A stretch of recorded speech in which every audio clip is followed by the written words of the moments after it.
Nessa manhã eu quero continuar a série de mensagens que nós temos conversado sobre oração, entendendo que oração, a partir da oração que Jesus Cristo nos ensina em Mateus capítulo 6, a oração do Pai Nosso, onde Ele nos traz então verdades, não regras, não uma sistemática de como você deve orar, mas Ele traz princípios. Verdades que são aplicadas para a eternidade. E esses princípios nós colocamos na série chamada Princípios que Tocam os Céus. Já tivemos algumas boas conversas sobre a oração do Pai Nosso e, em especial, nesta manhã, eu quero que os irmãos abram no texto bíblico de Mateus capítulo 6, versículo 12. Leremos a parte B de Mateus capítulo 6, Mateus capítulo 6, versículo 12. E leremos também os versículos 14 e 15. A minha versão é a versão revista e atualizada, Mateus 6, 12, parte B, versículos 14 e 15. E ao abrirem as suas Bíblias, já se preparem para abrirem também Mateus 18, Mateus capítulo 18, versículos 21 a 35. Mateus 6, verso 12, parte B, diz assim: assim como nós temos perdoado aos nossos devedores. Versículos 14 e 15. Porque se perdoardes aos homens as suas ofensas, também vosso Pai Celeste vos perdoará.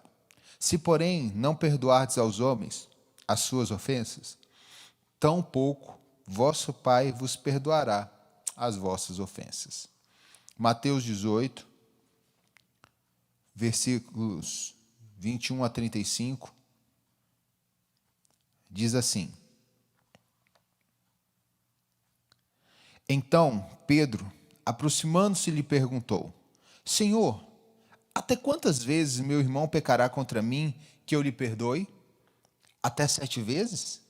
Respondeu-lhe Jesus: não te digo que até 7 vezes, mas até 70 vezes 7. Por isso, o reino dos céus é semelhante a um rei que resolveu ajustar contas com os seus servos. E passando a fazê-lo, trouxeram-lhe um que lhe devia 10.000 talentos. Não tendo ele, porém, como que pagar, ordenou o Senhor que fosse vendido ele, a mulher, os filhos e tudo quanto possuía, e que a dívida fosse paga. Então o servo, prostrando-se reverente, rogou: ser paciente comigo e tudo te pagarei. E o senhor daquele servo, compadecendo-se dele, mandou-o embora e perdoou-lhe a dívida.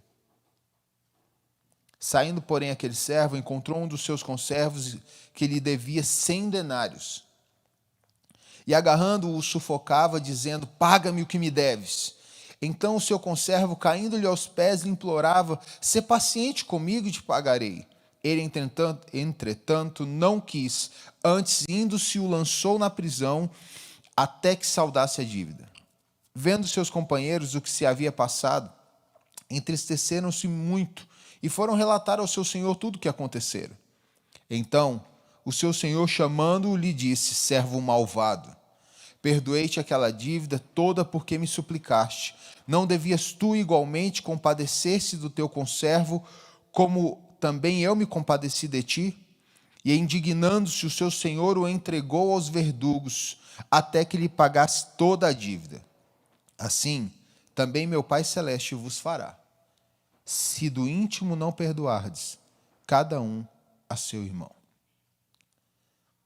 Semana passada nós conversamos sobre levar a sério os nossos pecados. E ao findar da mensagem, eu fiz um link dizendo que, à medida que levamos a sério os nossos pecados, aprendemos também a levar a sério a graça de Deus. Mateus capítulo 6, a oração do Pai Nosso, todo esse processo vai ser visto em várias mensagens de Cristo durante o próprio Evangelho de Mateus. E não podemos ler o versículo 12 sem lermos a visão de perdão que Cristo nos dá a partir da parábola que acabamos de ler do servo impiedoso. E nessa manhã, eu gostaria de caminhar com os irmãos falando sobre aplicando a graça radical em nossos relacionamentos. Aplicando a graça radical em nossos relacionamentos. O que viria a ser, como nós podemos aplicar essa graça radical nas nossas vidas? A primeira coisa é fazer da graça um pilar, uma base, um fundamento da nossa própria vida. A parábola que lemos fala de um servo, de um Deus, ou de um Senhor, bem verdade, que decidiu cobrar a dívida daqueles que o deviam. E um dos seus servos devia a ele uma fortuna incalculável para aquele tempo. 10.000 talentos seria hoje considerado mais de toneladas de ouro, prata, o que seja.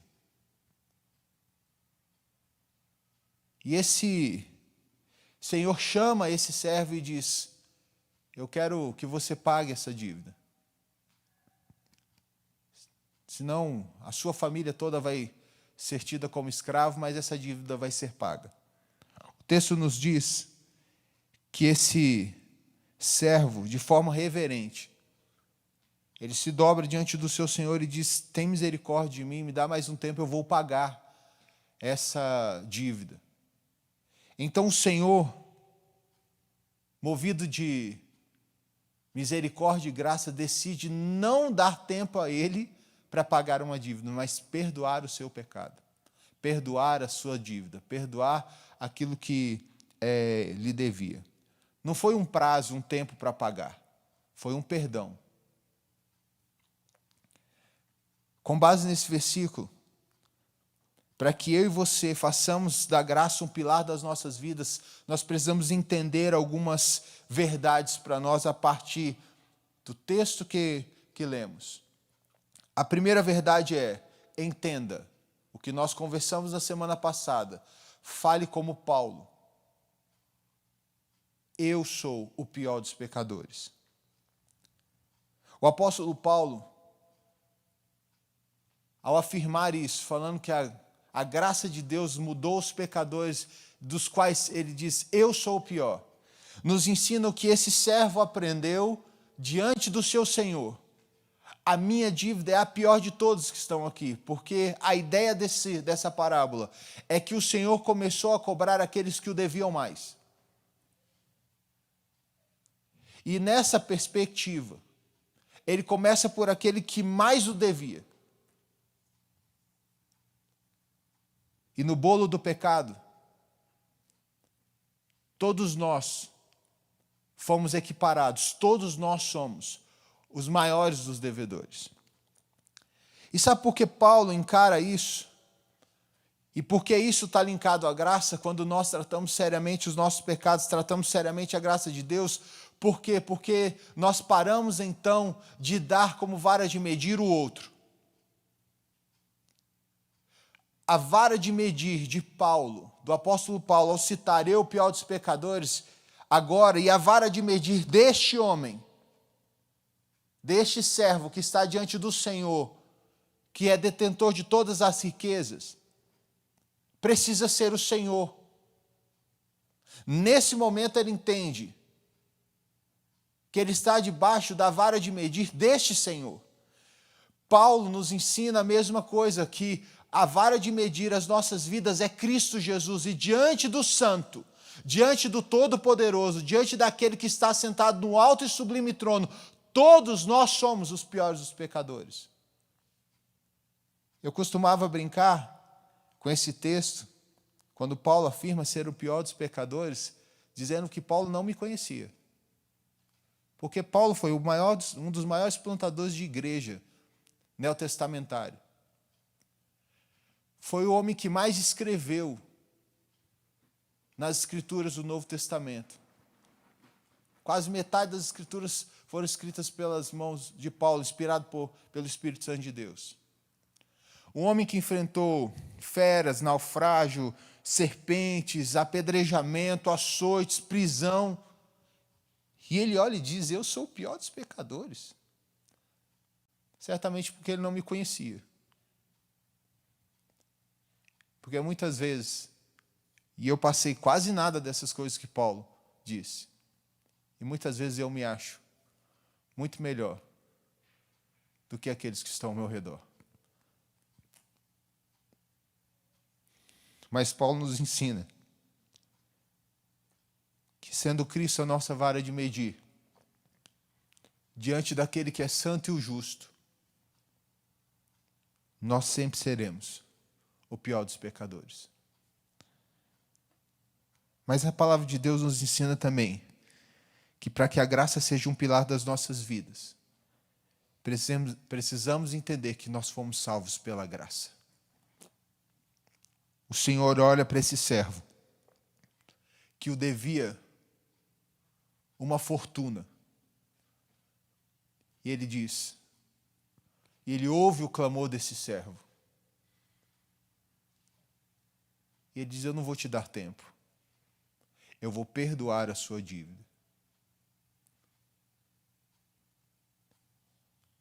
O mesmo Paulo que diz: eu sou o pior dos pecadores, diz em Efésios capítulo 2, versículos 8, dizendo: olha, pela graça vocês foram salvos. E a graça é justamente essa ação de Deus. A graça é esse mover de Deus, que olhou os piores dos pecadores e decidiu então assumir o preço da nossa dívida. Alguém sofreu o dano por nossa dívida. E a palavra de Deus nos ensina que Cristo, Ele tomou para si o título de dívida nossa, tirou o título das nossas dívidas da mão do inimigo. Ele rasgou, Ele cancelou esse título de dívida nas mãos do nosso inimigo e Ele tomou para si. E nos fez então povo dele, nação dele. Esse texto mostra um Senhor que aplica uma graça maravilhosa sobre o seu servo. Como as Escrituras revelam o Deus que sabe da nossa estrutura e sabe que nós somos pó. Deus conhece as nossas estruturas. Deus sabe da nossa humanidade decaída. E por saber disso, e por compaixão a isso, Ele decide então sofrer o dano, aplicar a sua justiça em si mesmo, por meio da justiça aplicada em Cristo Jesus, e dar a nós. Embora a salvação para mim, para você, Vini, Josias, os que estão aqui, Vitor, para você que nos assiste à internet, a salvação é pela graça, mas ela custou um preço para alguém. A graça não é barata. A graça não foi barata e não pode ser barateada por mim e por você. Nós devemos receber com muita alegria, com lágrimas nos olhos, com o coração jubiloso, explodindo de amor, explodindo de alegria, de contentamento, porque sabe que nós não conseguiríamos pagar as nossas dívidas. Diante de Deus, o preço do nosso pecado, como falamos na semana passada, foi a morte. O preço dos nossos pecados foi a nossa separação com Deus. E agora a graça vem para nos religar a Deus. A graça vem para nos trazer então vida novamente. A graça vem por meio de Cristo Jesus. O dom de Deus para nós vem nos revelar quanto Deus nos ama. Mas esse texto nos ensina também uma outra verdade.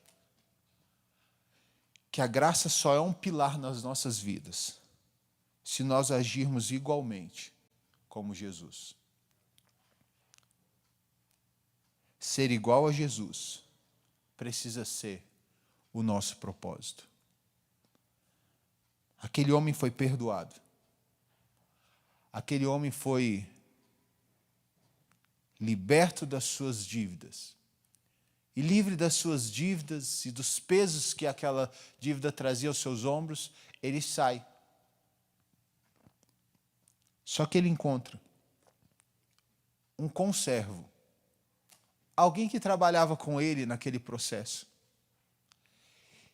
naquele ambiente, e esse conservo devia para ele 100 denários. Você quer ver a proporção da dívida desse conservo e do servo que acabou de ser perdoado? 10.000 talentos, se fosse de prata hoje, equivaleria a quase 100.000 toneladas de prata. Esse servo que acabara de ser perdoado encontra um conservo que lhe devia 100 denários. 100 denários equivalia a 100 diárias, ou seja, o dinheiro de 100 dias, o equivalente ao trabalho de 100 dias. Você consegue entender o tamanho da dívida? A diferença agora? Mas como esse texto ele não está querendo falar das diferenças da dívida, mas do ato de perdoar, esse servo que fora perdoado olhou para o conservo e disse: você me deve 100 denários, me pague agora. Qual deveria ter sido a atitude deste servo? Agir da mesma forma como o seu Senhor. E aí entramos então em Mateus capítulo 6. Assim como nós temos perdoado os nossos devedores. Onde Jesus Cristo, no versículo 14 e 15, diz que se vocês não perdoarem a quem tem ofendido vocês, vocês não receberão o poder, o perdão de Deus. Não é uma condição do não perdão agora. Não está falando de uma condicionante. Está falando de uma realidade. Porque a realidade daquele que não entende e não vive o propósito da graça, e ele não tem Cristo como sendo seu propósito de aplicação de graça, ele não entendeu o que é ser salvo pela graça. E entramos então na segunda verdade, em que nós só podemos expressar essa graça radical nos nossos relacionamentos, ou experimentarmos essa graça radical, quando nós aplicamos ela, ou a aplicamos com os que estão ao nosso redor, ou seja, aprenda a perdoar. Porque o que é o perdão? Segundo o texto, é um ato de amor que expressa o impacto que a graça divina teve em nossas vidas. Expressa a compaixão de Deus e a sua misericórdia pela humanidade.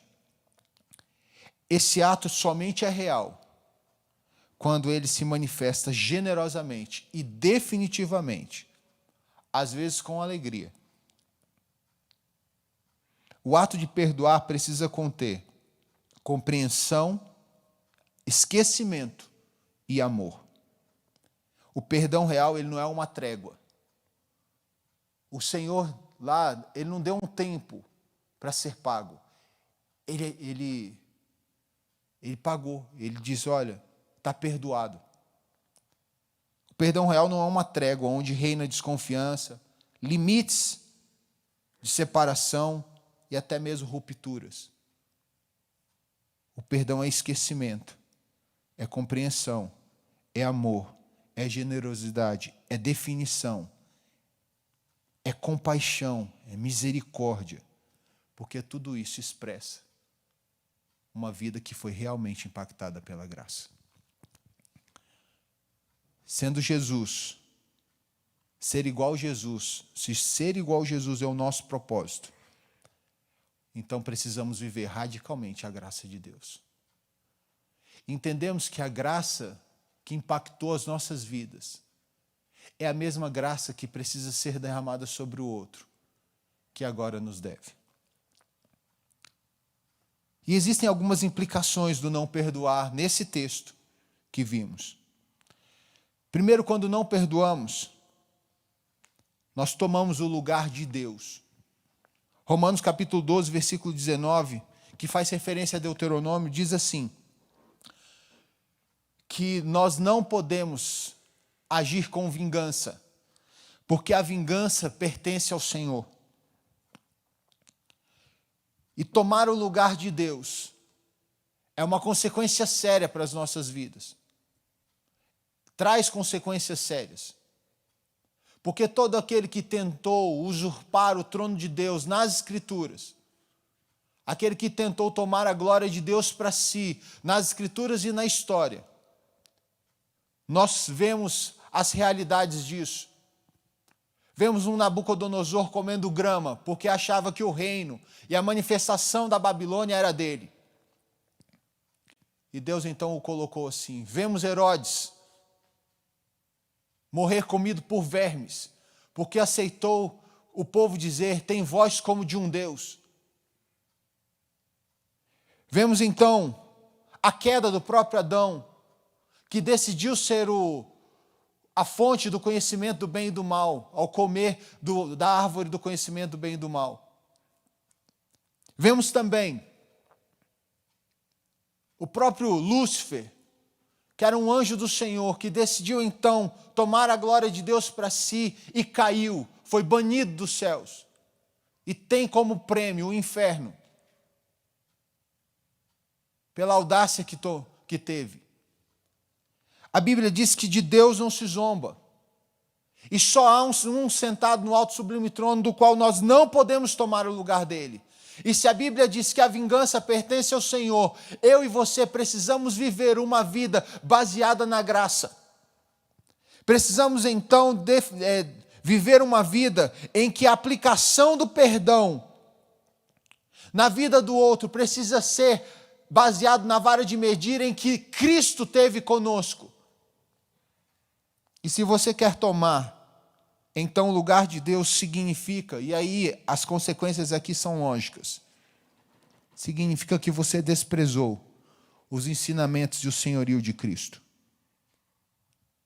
João capítulo 13, Jesus Cristo pega um dos atos de amor mais absurdos.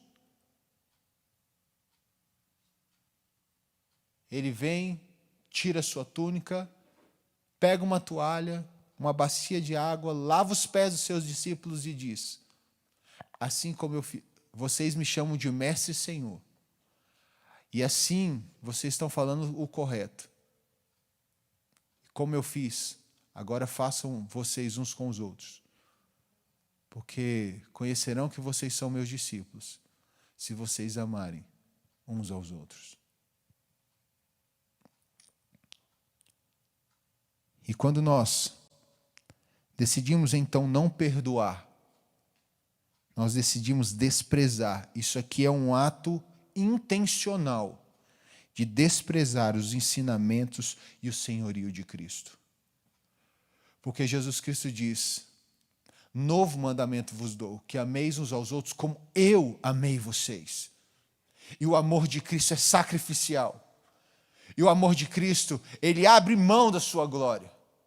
Ele abre mão do seu trono para se fazer homem, se humilhar em forma humana, segundo Filipenses capítulo 2, para ser obediente até a morte e morte de cruz. E se a cruz for o limite para a nossa vida, para vivermos a radicalidade da graça, que nós a abracemos como diz Cristo, tomemos a nossa cruz e caminhemos, nos libertemos de nós mesmos, esvaziemos o nosso eu, assumamos o nosso papel de discípulo e não desprezemos os ensinamentos e o senhorio de Cristo.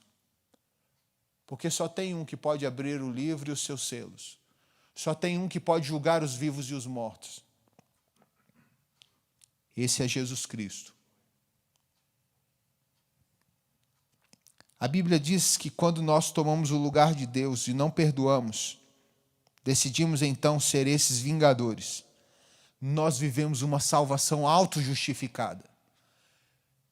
Irmãos, Jesus Cristo confrontou os fariseus, saduceus, escribas, os sacerdotes, o sumo sacerdote, todo aquele sistema que havia em Israel no seu tempo, de uma autojustificação, de homens que batiam no peito e diziam: eu sou salvo porque eu dou o dízimo, eu sou salvo porque eu leio as Escrituras, eu sou salvo por isso, por aquilo, eu sou salvo porque eu sou descendência de Moisés, eu sou salvo porque eu sou descendência de Abraão. E Jesus Cristo nos mostra que isso não vale de nada, porque Ele diz: olha, dessas pedras podem suscitar descendência de Abraão. O apóstolo Paulo diz que a lei, ela só nos ensina quanto mais pecadores nós somos. Ela só revela o quão afundados no pecado nós estamos. Ela não tem condição de nos auto-justificar. Por isso Moisés, o maior escritor das leis judaicas do Antigo Testamento, diz: olha, virá um profeta, a ele ouvireis, plenamente ouçam a ele. E as Escrituras nos revelam de um Deus que decidiu fazer aliança com o homem. Ele coloca a lei, ele coloca como meio de graça, não como salvação, porque só havia uma forma do homem ser salvo. A Bíblia diz que sem derramamento de sangue não haveria remissão de pecados, perdão dos pecados. E a nossa salvação, segundo a palavra de Deus, diz: só há um mediador entre Deus e os homens, que é Jesus Cristo justo. Não é a lei de Moisés, não é a teologia reformada calvinista ou qualquer outra teologia, não é a estrutura a igreja, não é a igreja que salva, é Cristo quem salva, e a salvação está toda baseada em cima dele. E aí sim, ele deu todo um arcabouço de ensinos, para aqueles que caminham com ele, vivam os mandamentos que ele deu, entre eles congregar, entre eles ler as Escrituras, orar.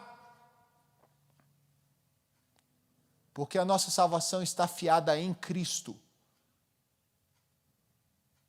Mas quando eu decido não perdoar o meu irmão,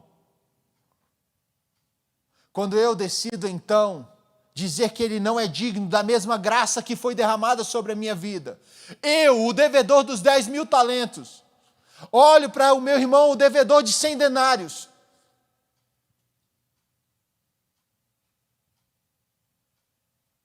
e digo para ele: a graça de Deus que está sobre mim não pode estar sobre você. Eu estou então me auto-justificando. Eu estou dizendo que Deus não teve nenhuma dificuldade para me salvar. Na verdade, eu merecia ser salvo. Você pode não falar, nós não podemos falar de uma forma aberta isso, mas isso é o que está no nosso coração. Essa é a forma como nós conduzimos as nossas vidas. Implicações de não perdoar é viver no pecado da hipocrisia. Romanos capítulo 12, versículo 9 diz: o seu amor precisa ser sem fingimento, sem máscara. Quando nós decidimos não perdoar os nossos irmãos, nós assumimos o legado de Caim. Nós os tornamos assassinos dos nossos irmãos. E Jesus Cristo diz isso abertamente. Nessa manhã, eu entendo que eu não quero dourar a pílula para você. Eu preciso falar para mim e para você, e eu estou dizendo para mim e para você, aquilo que as Escrituras nos dizem sobre não perdoar. Que quando nós fazemos isso, nós assumimos então o legado de Caim, nós nos tornamos assassinos uns dos outros. Nós fechamos o nosso coração para derramar vida, nós deixamos de ser fonte de vida eterna para sermos então represas de dor, de sofrimento, de morte, de angústia, de escravidão, em que aprisionamos as pessoas a nós, em que matamos literalmente. Uma vez, ouvindo uma jovem, perguntei para ela: por que você não gosta de fulana de tal? Ela falou: pastor, não é questão que eu não gosto. Essa parte do não gostar já passou. Eu fiquei tão feliz, ô Vitão, Porque eu fiquei pensando assim, caramba, ela perdoou essa irmã. Ela diz, hoje eu desprezo. Como assim hoje eu desprezo? Ela acabou de matar e sepultar essa irmã no seu coração.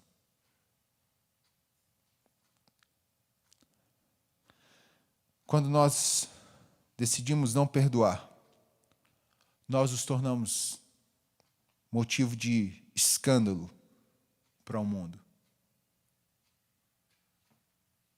Porque Jesus Cristo diz, nisso conhecereis que vós sois os meus discípulos, se vocês amarem uns aos outros.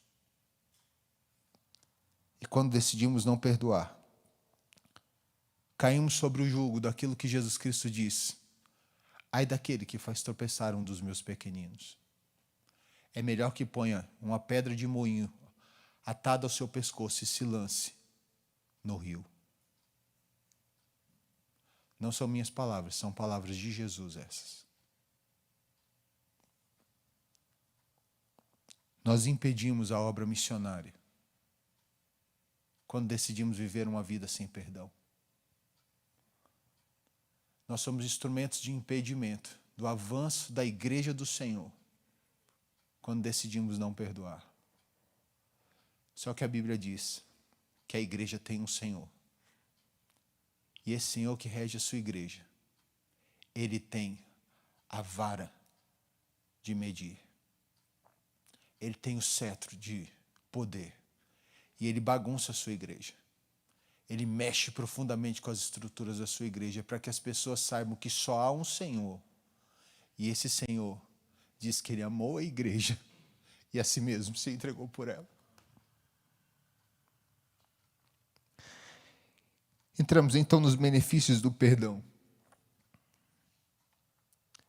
Por que precisamos perdoar?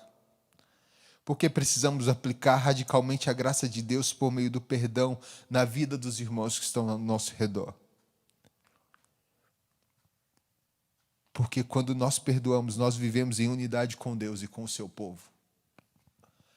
Não existe possibilidade de uma salvação que nos faça estar unidos com Deus e desunidos com o seu povo. A palavra de Deus diz que como podemos dizer que amamos a Deus se não amamos o nosso irmão que está ao nosso lado?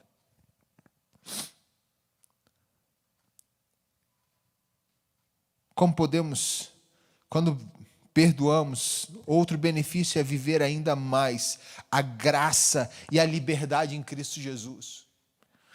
Queridos, o pecado nos aprisionava e o não perdoar é pecado. O decidir não viver em comunhão com os irmãos é pecado. E quando nós vivemos, então, o benefício do perdão uns com os outros, nós vivemos ainda mais a realidade da graça, somos ainda mais impactados pela graça de Deus e nós nos tornamos livres em Cristo Jesus. Porque quando você não perdoa, você bebe um veneno esperando que o outro morra. Mas não tem lógica isso. Não há uma lógica em você experimentar um veneno esperando que outro morra. Você se aprisiona a essa pessoa dia após dia.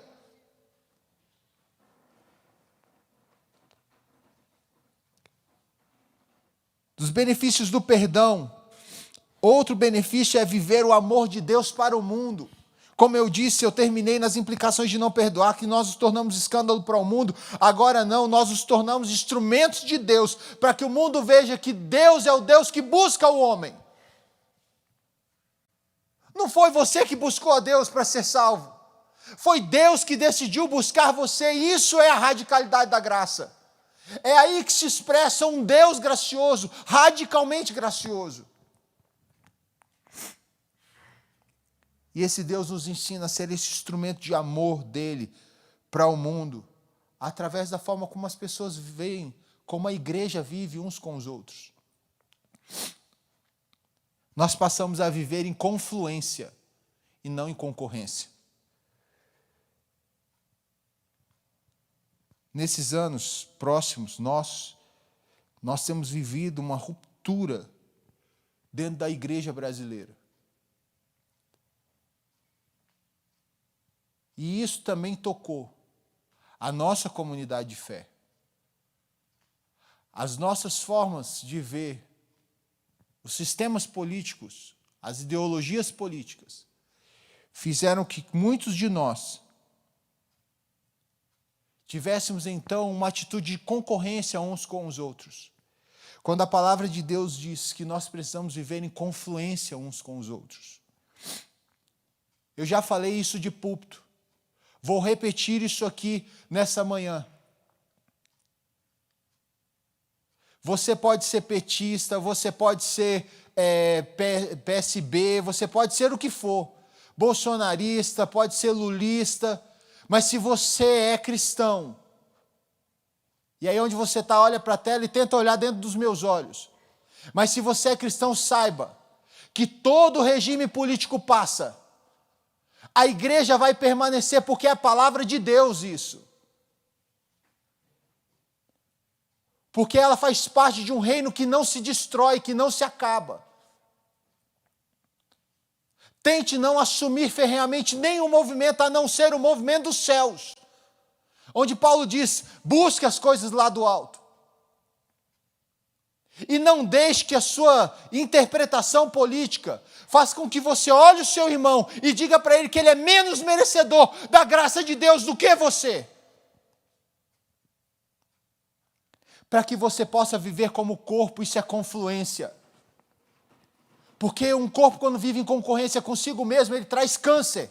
Células concorrentes são células cancerígenas.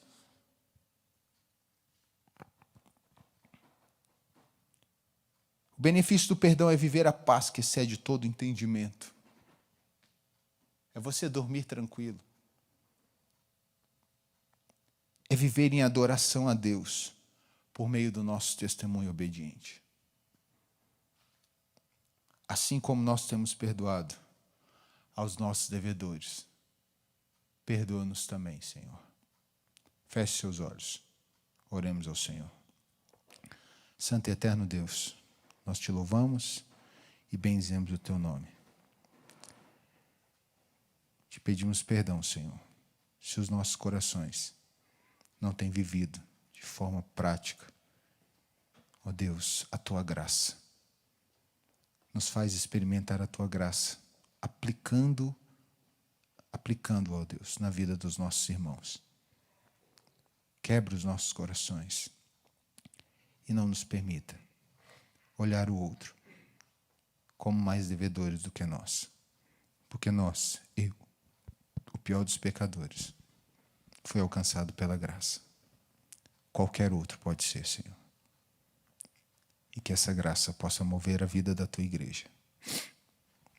E agora, povo maravilhoso de Deus, seja a graça do Pai, do Filho, o amor do Pai, a graça maravilhosa do Filho, nosso Senhor e Salvador Jesus, e a amizade, o consolo, o cuidado e a inspiração do Santo Espírito de Deus sobre sua vida, meu irmão e minha irmã, sobre todo o povo de Deus, por toda a terra. E nós dizemos isso em nome de Jesus. Amém.